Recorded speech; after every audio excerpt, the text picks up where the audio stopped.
Can Auburn's offense be a top 10 offense in 2025? We'll talk about it. Coming up next, Water Cooler Talk Podcast. Let's go. Going live.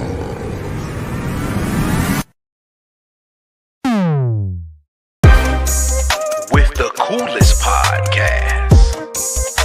The Water Cooler Talk Podcast. The coolest podcast. In your ear. Ladies and gentlemen, man, thank y'all so much for rocking with me here tonight. I am one half of the Water Cooler Talk Podcast, Nick Frazier. We are around the water cooler, and we thank y'all so much for rocking with us here, being around the water cooler as we talk what we call Auburn football in these YouTube streets, man. Thank y'all so much for rocking with your guy, with your boy, with your uncle, with your nephew, with your brother here around the Water Cooler Talk, man. Thank y'all again, man. And before we get going, man, as always, man, I want you all to just know how appreciative I am that y'all come in and sit around the Water Cooler Talk with me, man. And we appreciate you so much for giving us some of your time. As always, before we get going, man, follow us on Twitter at CoolersPod23. Follow us on Instagram at the Water Cooler Talk. Follow us on the Water Cooler Talk Facebook page on Facebook. And of course, subscribe, like, and share the video here on YouTube. Hit the notification bell so you know when we will post more videos and go live, because you know that's how we do it here, man. Let's get into it, man. Auburn has signed Eric Singleton, number one wide receiver in the portal. So now it got me thinking. It had me thinking here, ladies and gentlemen. It had me wondering, could Auburn's offense be a top 10 offense in 2025? Do the numbers support it? And at the end, I give you my interpretation of, is it possible? And I think you all may be surprised by my answer. But let's get into it, man. Can Auburn's offense be a top 10 offense in 2025? Well, let's start with the obvious. Peyton Thorne is leaving after 2 years. Jackson Arnold is entering in, who's presumably being the next QB at Auburn. Damari Austin is back. Jeremiah Cobb is back. Darrell Robinson has been signed. Mr. 10,000 yards himself, Alvin Henderson, has been signed. You solidified the left tackle position in Xavier Chaplin.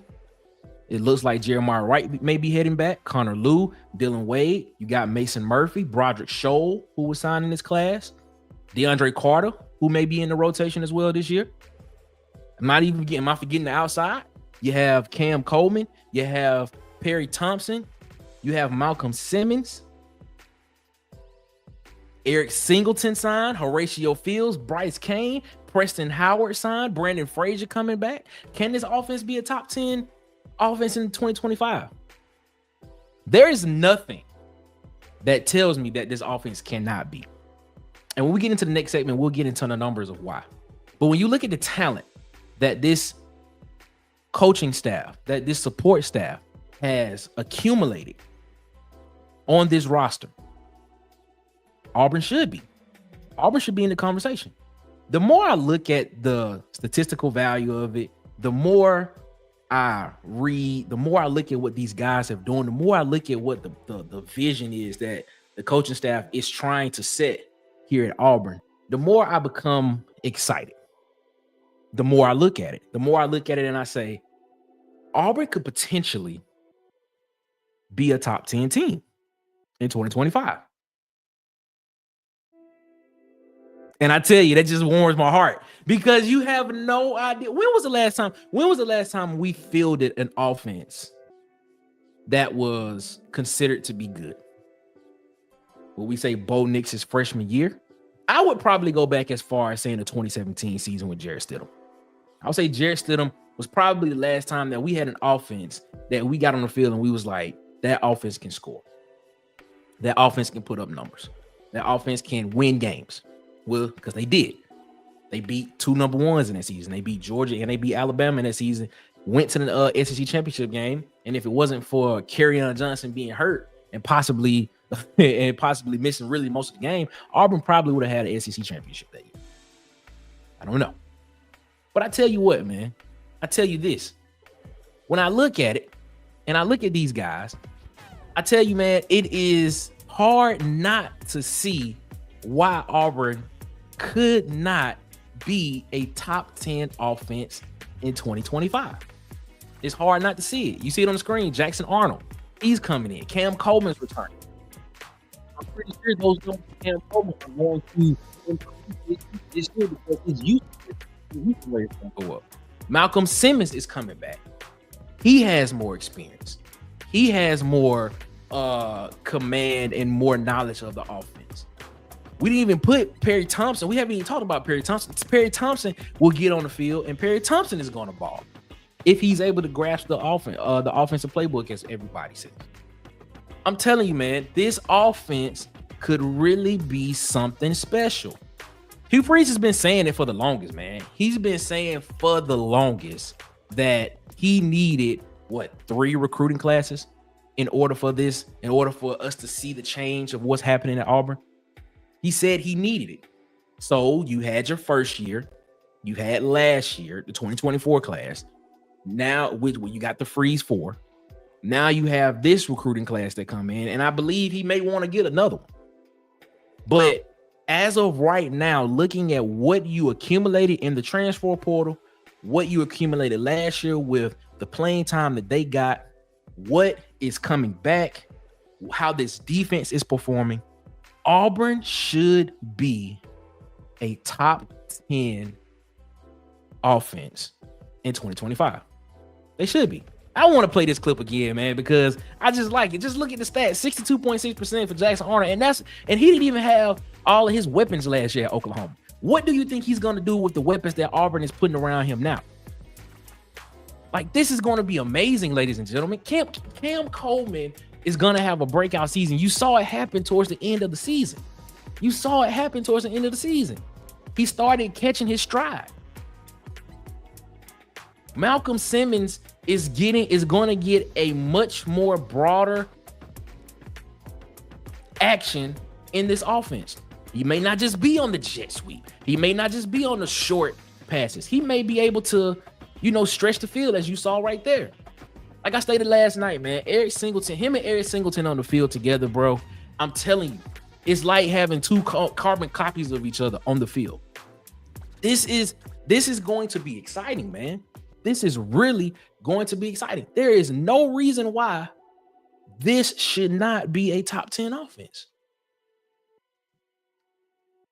And of course, this is a proven year for Hugh Freeze as well, too. The first 2 years didn't go as well. You regressed last year. So now you have to prove it. So that's another reason why I believe that this offense could potentially be a top 10 offense. Ladies and gentlemen, I tell you this much right here, man. You all should be excited. You all should be excited about what's to come at Auburn. Because I am. And I'm not gonna sit here and sunshine pump you or try to bug you. We gonna get into the numbers in the next segment, but I tell you this much right here, man. Auburn is on track to do great things in 2025 and probably beyond.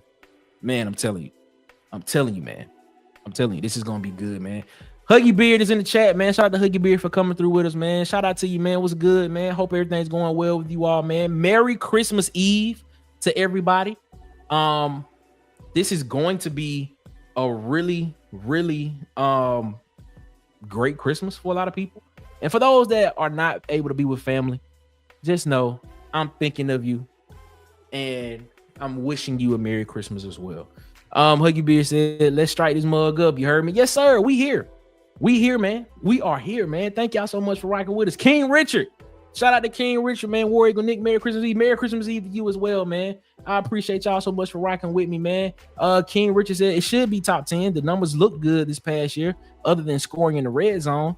And they simplified the offense. I agree. If we can shore up the red zone offense with this team, Auburn has the potential to up that points per average number per game and to up the yardage, because that's part of the total yardage that you get in the game. And you'll see that when I talk about these numbers in a minute when we get into it, man. I appreciate y'all so much, man. JT Jonathan Taylor's in the chat. He said, apologies for not making the past few streams. I have been with my daughter in the house, but man, I apologize for that, man. I hope everything is going well with your daughter. My prayers are with her and you and your family. Hope everything is well. Keep us informed, man. Let us know how everything is going with that. If there's anything we can do to help, let us know, man. Same, man. King Rich is sending out his prayers, and Jonathan is appreciative of that, man.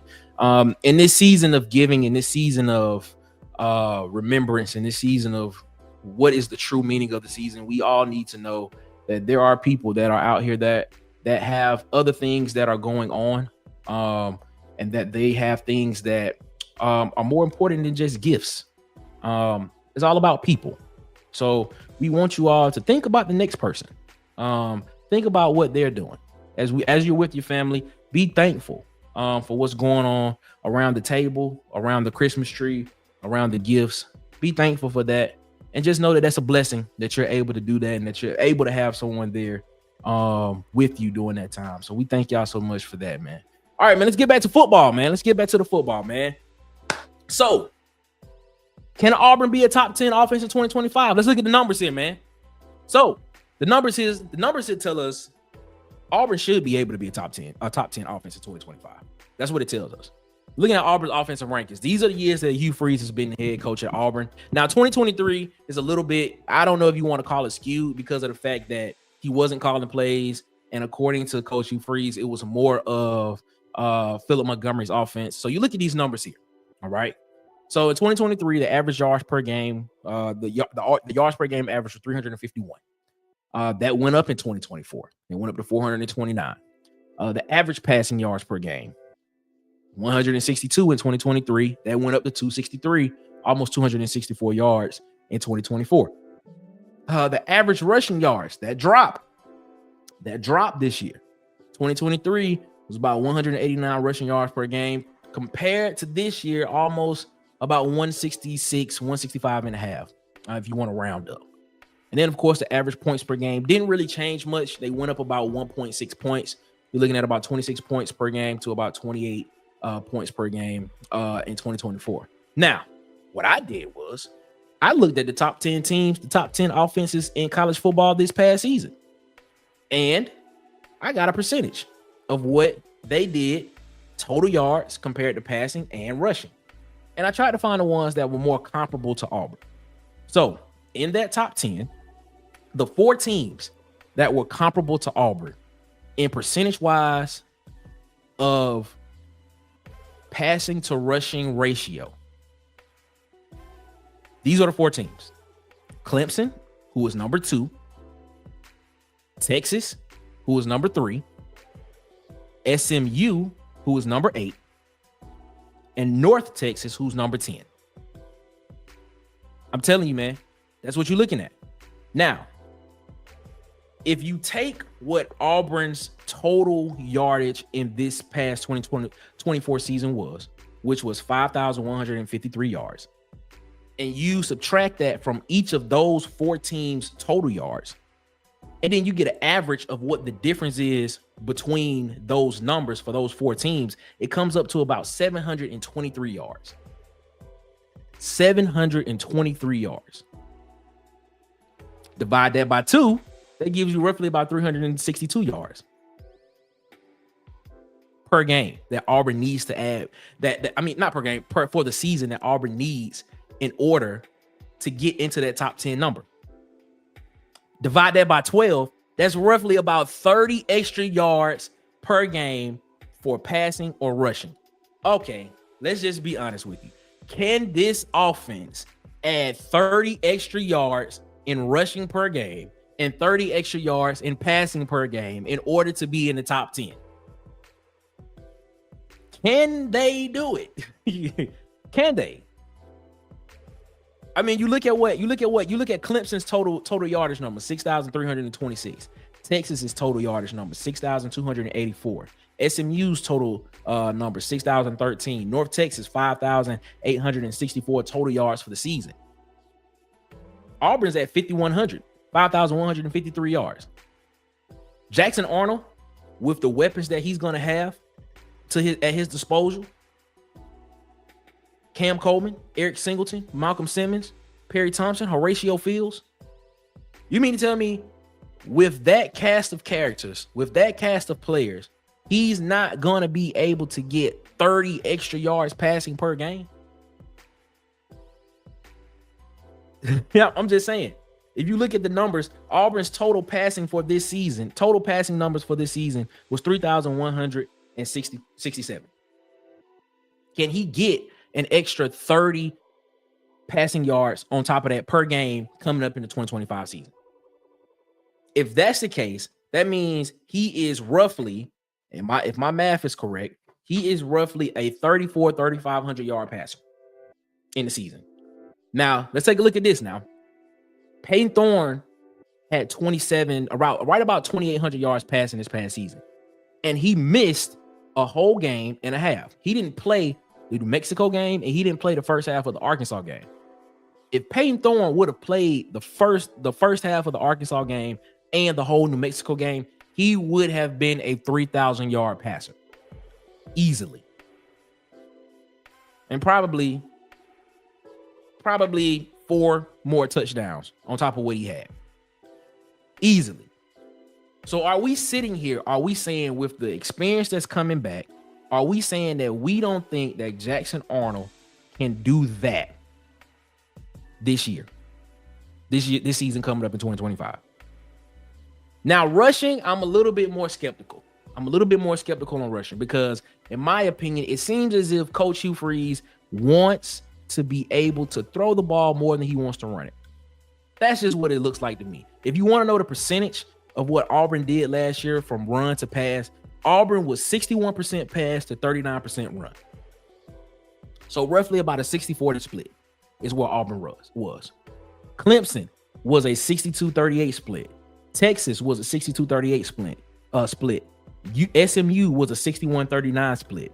North Texas was a 66-34 split in percentage numbers of pass to run ratio last year. I think the most balanced team in that top 10 of offenses last year was Penn State. Penn State was 54% pass to 46% run. I tell you this, man. The numbers support it. 723 more yards, 723 more total yards, 362 more yards for the season, 30 yards per game. Can Auburn do it? Can Auburn do it, man? I think they can. I think it's doable. I think the talent is there for Auburn to be able to make this a top 10 offense in 2025. Now, there are a lot of other obstacles and things that come in the way that will actually make this harder for Auburn. Situational coaching, game management. I'm just saying, will Hugh Freeze and this offensive staff put these guys in a perfect position for them to be able to make those plays? Will they do it? But by the numbers, Auburn's there, man. 723 more yards for the season.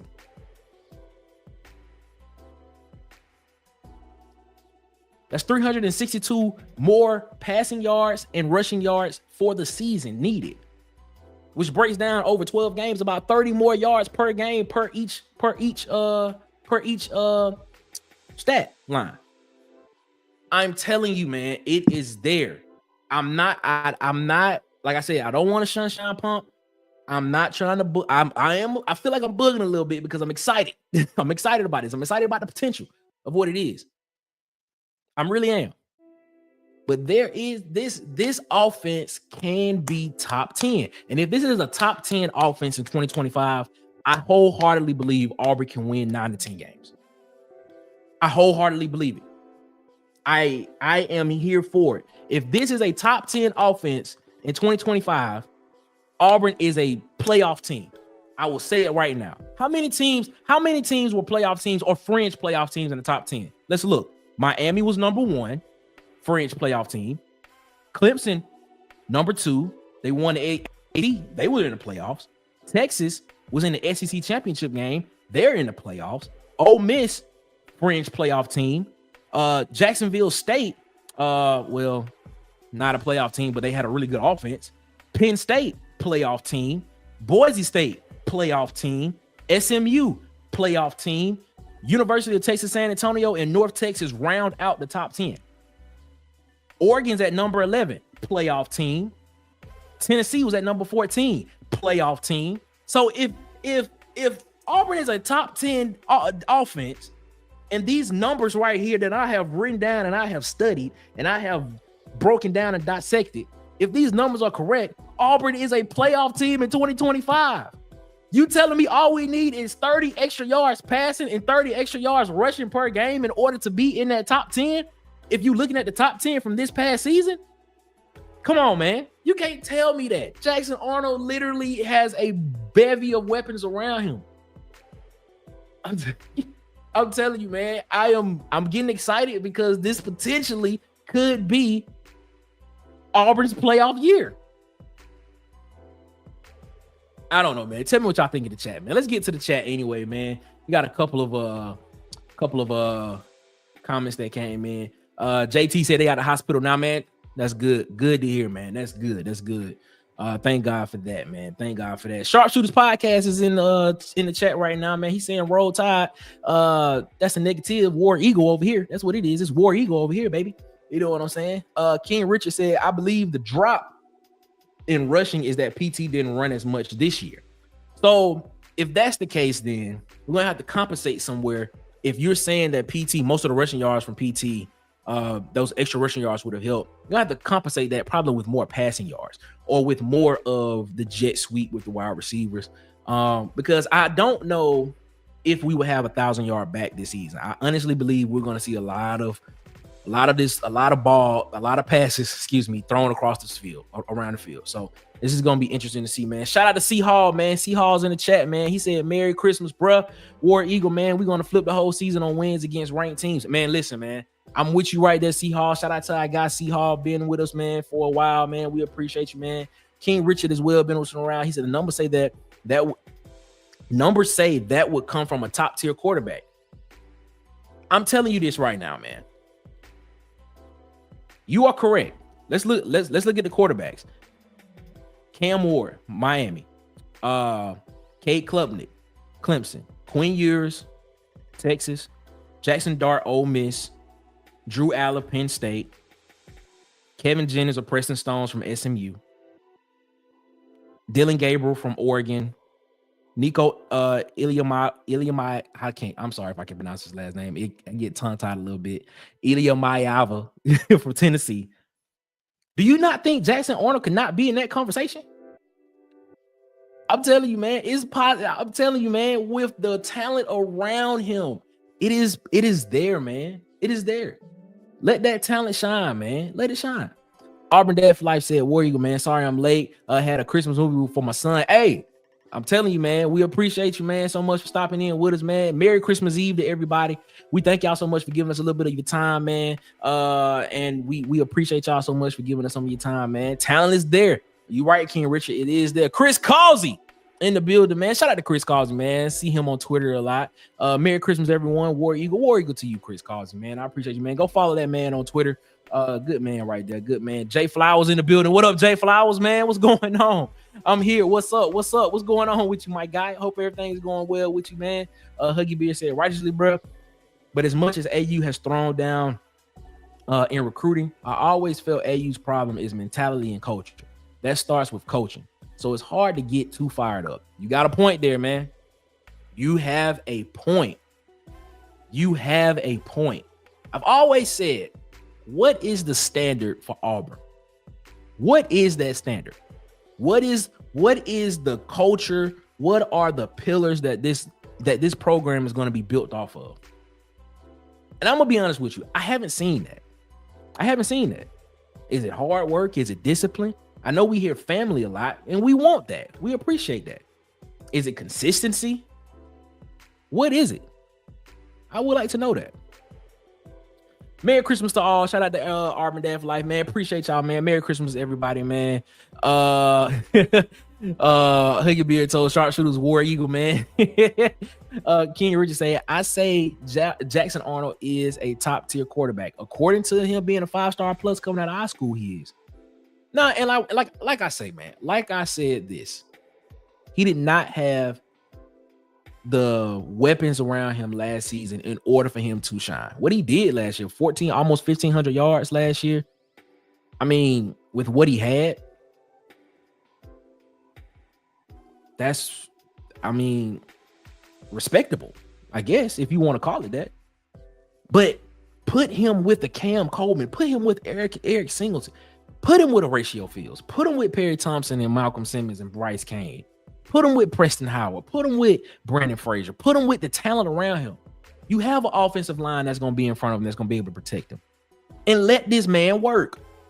And you have a stable of running backs back there who can run the ball. I'm telling you, man, it is there. And I say this. If Auburn is a top 10 offense next year, paired with what this defense has been showed us last season, if Auburn is a top 10 offense, Auburn is a playoff team or in the conversation. I'm telling you, man. Ed Darby in the chat. Shout out to Ed Darby, Mr. If Auburn doesn't score 21 points, we don't win. Hey, he got a point. To be able to get the extra yardage, Hugh Freeze and Jackson Arnold have to be willing to take the profit when it's available and not turn the ball over outside of cushion equals an automatic 5-yard hitch or comeback. That is a very level-headed response there, because, and I'm gonna tell you, I will tell you a good example of that. This past weekend in the first round of the college football playoff, SMU was driving against Penn State. It was a 4th and 1. Kevin Jennings rolled out to his right. And if he would have just kept running, he had the first down. This was like the first or second series of the game. If he would have kept running, he had the first down. Instead, at the last minute, he threw it to the goal line trying to get a touchdown, and the tight end wide receiver dropped the ball, and it was a turnover on downs. If he would have just, what Ed Darby saying right here, if he would have just taken the profit and got the first down, who knows what would have happened on that drive. There's an old saying, you would never go broke taking a profit. You would never go broke taking a profit. I hope Jackson Arnold and Coach Hugh Freeze lives by those words. He says Jackson Arnold has legs. Yes, he does. He can run, but do we want him to run? I think there was a stat, and I think I said this before. I think the stat was, I believe that last season, Jarquez Hunter had about 189 rushing attempts this past season. And I believe Jackson Arnold was like at 145 or 150, something like that. I'm telling you, man, we don't want him running that much. We want him throwing the ball to the playmakers and letting them make plays. That's what we want. And how many games was he benched for? I believe he was benched for 4 games. I believe it was 4 games in the season, because he was benched in the Tennessee game the week before they played Auburn. He didn't play against Auburn, and I believe he didn't play those next 3 weeks. So I believe it was for a 4-game period he was benched for. J.A. also, okay, Huggy Beard said, Jonathan Taylor, I'm sure the Great Spirit has cleared your path with light, love, and many great blessings, man. To you and yours, man. Same to you, man. Shout out to Jonathan Taylor, man. Hope everything is going well, man. I hope that you all have a Merry Christmas, and I hope everything goes well with you all, man. Huggy Beard back in the chat, he said, great question, big dog. Do we want our QB running like that? No, you don't. You don't. Because for one, it opens up the QB to potential injury. For one. And then the thing about it is, you recruited all this talent around him. You want the football in their hands so that they're able to go out and make plays. That's what you want. You want your playmakers making plays. I mean, of course, your quarterback is a playmaker, but you want him using his arm. You want him showing off his arm talent. You want him putting the ball being able to throw anywhere on the field. You want him being able to, with this RPO action, reading the RPO. You want him being able to know what to do in the next for the next play. You want him to be able to run if need be, not because we need him to run if need be. That's what we want. Auburn Dad for Life said just him using legs when he has to, not just call QB runs. That's it. I just said that. We want him running when need be, not because we need him. It's all day right there. All day right there. All day. So let me give you my response. Let me give you my thought process on if Auburn could be a top 10 offense in 2025. I'm gonna go out on a limb and I'm gonna say yes, they can be. You know what? I'm gonna say yes, they will be. I'm gonna say they will be. First reason why: the talent, the playmakers, the Eric Singletons, the Cam Colemans, the Perry Thompsons, the Malcolm Simmonses, those guys. You get those guys the ball and you let them make plays. The offensive line, you went out and got an NFL left tackle in Xavier Chapman. Jeremiah Wright looks to be coming back. Dylan Wade is coming back. Connor Lew is back, maintaining and anchoring the line. Mason Murphy, who you signed, will possibly be starting, or he'll be in the depth rotation. You have running backs back there. You have a Damari Austin who could go be a starting back at any other school in the SEC. You have a Jeremiah Cobb who can go and be a starting back at any other school in the SEC. You went and signed Darrell Robinson, a big kid, 6'1", 210 pounds, to come in there and run the ball, who still has 3 years of eligibility left. And not to mention, you just went and signed Mr. 10,000 yards himself and Alvin Henderson, who probably won't get a lot of play this year, but he will be a featured guy. And then, of course, you have Jackson Arnold. If you have all of that around you, does Jackson Arnold have to be Superman? If he has all that talent around him, does he have to be Cam in 2010? I don't think he does. He just has to do enough to get us over the top. He has to make the right read, make the right throw, protect the football, don't throw any interceptions, don't turn the ball over, because he had a fumbling problem at Oklahoma. Make the right plays, be smart with the ball. If he's able to do that and be smart with the ball, and then of course, like I said, coaching as well, situational game management, play calling. I'm telling you, if that is in line, if that is what this offense is built on, which leads into my second point, is that this is a critical season for Hugh Freeze. Like I stated earlier, the first 2 years didn't go as well. You made a bowl game your first year, but you lost to a Maryland team. This past season, you didn't make it to a bowl game. You regressed.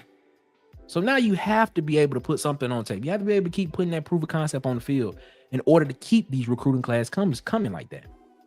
Because as I always say, superstars want to play with superstars. Great players want to play with other great players. People want to be part of winning programs. So I'm going to go out on a limb and say yes. Auburn will be a top 10 offense in 2025. They almost there. They were there. They could have done it this year, possibly, or they could have been a fringe one. But we'll see what happens. All right, man. Take a look at the chat before we get up out of here, man. Huggy Beard in the chat, man. He says he needs be done and safe and swung in the pocket, slinging it and gunslinging. Yeah, that's it. Yeah, we don't want our quarterback doing much. We want him to do just enough. We don't need Super Cam back there. We already saw Super Cam, probably the greatest single season in college football history. We need you distributing the ball to the playmakers. Let the playmakers make the plays out there. Auburn Dad for Life says no excuses listen, everybody feels that way. There are no excuses this season. But I'm pretty sure there probably will be some if things go wrong. Which I hope not. Jonathan Sanders said, who's that freshman with that tough name from Ohio State, like Aaron Nolan? Is he an option? Aaron Nolan actually committed to South Carolina, which is a little odd to me. because Lenore Sellers is there, and I believe Lenore Sellers still have like 3 years of eligibility left, if I'm not mistaken. So we'll see what's happening there. So maybe they're thinking Lenore Sellers has a breakout year next year, and he declares for the draft, and then it's Aaron Nolan time. But that's interesting right there, man. King Richard, Auburn, he agrees with you, Auburn dad. Shout out to King Richard. Okay, he said ignore. Okay, I got you. What is Auburn going to do about the 4th scholarship QB, Jackson Barkley or Portal? This is an interesting question. I like Jackson Barkley, man. We actually had if you go back, we actually did an interview with Jackson Barkley not this past season, but last season. And I tell you, dude is a great dude. And I'm telling you, I honestly believe he should be a scholarship quarterback. I tell you that much right there. Does Auburn go to the portal? I don't know. I've always been a proponent of saying that. I'll tell you this. It could be a possibility. It's a possibility Auburn could go to the portal. I mean, you have Deuce Knight there, you have Ashton Daniels there, and of course Jackson Arnold there. Is there another quarterback out there that potentially could enter the portal within the next couple of days? Possibly. There could be. Will it happen? We don't know yet. We want it. I tell you this about the portal and about a lot of things that's happening in the portal. Information changes really, really quick. People who are much closer to it than I am know that information can change within 10 to 15 minutes. Something could be this right now. 20 minutes later, it could be something different. An NIL deal could have popped up at the last minute, and a guy decides, I'm not going to enter the portal, who Auburn or any other team could have thought possibly could have been at Auburn. So I'm telling you, man, is it a possibility? Yes. Will it happen? We'll have to wait and see. But is there a quarterback out there that may be interested in Auburn or something like that? We'll see. Huggy Beard said Nick gonna need a Huggy translator. Nah, man, my eyes was playing tricks on me a little bit. That's why I couldn't read it.